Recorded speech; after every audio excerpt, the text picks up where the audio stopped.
आपल्यासोबत भारतीय जनता पार्टीचे नेते आहेत सर. अर्थसंकल्प सादर झालेला आहे. एकूणच काय सांगाल तुम्ही, कसा अनुभव होत आहे? नाही नाही, अर्थसंकल्प जे आहे ते एकदम चांगला अर्थसंकल्प आहे. आणि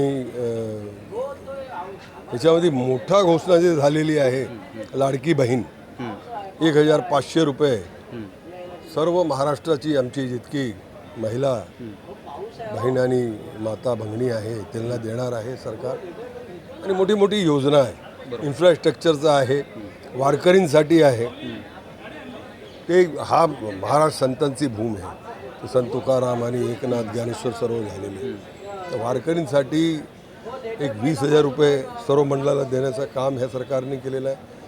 पायाभूत सुविधांचा मेट्रोचा आहे, अटल सेतू आहे, सर्व काम करण्याचं काम ह्या सरकारने. काल मुंबईमध्ये पाऊस पडला, त्यानंतर मुंबईची तुंबई झाली, यामुळे सरकारवरती नाही, सरकारचं काय घेणं. मुंबई महानगरपालिकामध्ये जे भ्रष्टाचार आहे ते भ्रष्टाचार काल आलेला आहे.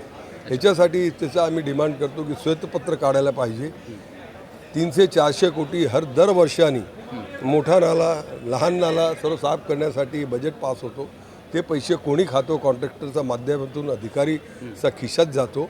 त्याच्यावर इन्क्वायरी लावायला पाहिजे आणि श्वेतपत्रिका ते काढायला पाहिजे.